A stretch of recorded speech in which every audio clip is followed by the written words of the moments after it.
Welcome back to episode 29 of Defeating Weekly. I'm your host, Craig Olson, author of Defeating the Unbeatable.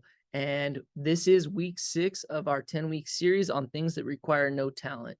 If you've missed out on any of the previous episodes, please look back into my YouTube channel of Defeating Weekly and you can get all caught up on the previous episodes. You do not have to do these in order. You can go through at any pace, so you keep watching this video before going back. That is perfectly fine, or you can pause and go check them out and then come back to this. As I've stated previously, I know that this concept of things that require no talent is something that many people have shared, but I do feel it's crucial for us to understand. Many of us feel like, oh, I don't have this skill, or there's something holding you back. There's a lot of things you can do that require no talent to help you get where you need to go. So we're going to jump right in with the sixth thing that requires no talent, and that is our attitude. So attitude is defined as a settled way of thinking or feeling about someone or something, typically one that is reflected in a person's behavior. I think we've all have an idea of what we think of when we think of attitude, but I think the big piece that we kind of sometimes forget is that body language. Maybe we're watching other people's body language, but we often forget about what is my body language saying about the attitude I have in this situation. So when you walk into a room or a meeting, how do you present yourself? Are you upbeat and excited, or giving off a negative, leave me alone, or I don't want to be here vibe? Attitude is something we can control as long as we are proactive and reflective. Yesterday was the first day of school for us, and I'm not going to lie, I was exhausted. I didn't sleep well the night before. We had open house till 7 o'clock. By the time I got home, I had some dinner. It was past my bedtime. So between not sleeping well and having that late night, I really wasn't feeling it. Not to mention, our school starts quite early. I have to be here about 7. Kids show up at 7:40. And I was not ready. However, as students began walking the halls at 7:30, I made the choice that I have to have a positive, upbeat attitude. These kids are nervous about their first day of school, and I had to make sure that I wasn't continuing to bring them down.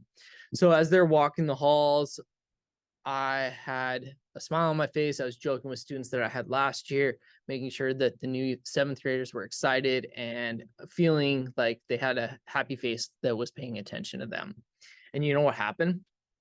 Most kids that walked into my classroom had seemed more alert and happy and more upbeat than they were in the hallway just a couple minutes prior to. And reminder, these are 12 to 14-year-olds who had been sleeping till noon just that prior day and not going to sleep till after midnight.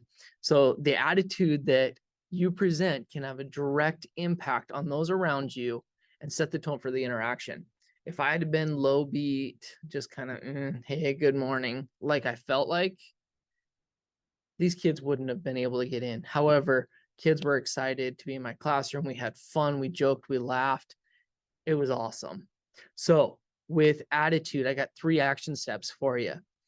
Number 1, check your attitude prior to going into a meeting, interaction, event, wherever you're going. If you're upset about something or tired, find a strategy that works for you and be able to reset and come in with positive attitude. For me, it was simply just remembering, if I have a negative attitude when my students walk in the door, it's going to be a long day for me. And for me, that simple reminder is a great check-in, gets me going.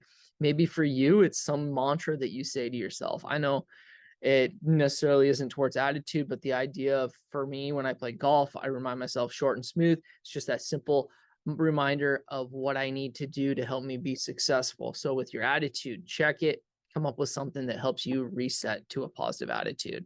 Number 2, if you realize you had negative attitude during an interaction, apologize and don't make excuses. Don't be like, I'm sorry for my bad attitude, and go down the path. That's not the focus of the interaction. Okay. The interaction is the important thing at the moment. Focus on that. Say, I'm sorry that I've got a negative attitude right now. I'd like to really work on improving that for you. So I'm trying to refocus, and I'd like to continue to have our conversation and build on that. And number 3, as always, I have this as number 3 for just about everything, but it's so important. And that's to reflect on your interactions. If they were positive, think about what you did with your interaction and your attitude and what you were giving off in that moment. If it was negative, was it because you were giving off a negative attitude, or maybe the other person? There's a lot that can come from that. So be reflective. Finally, as always, I'm going to leave you with a quote.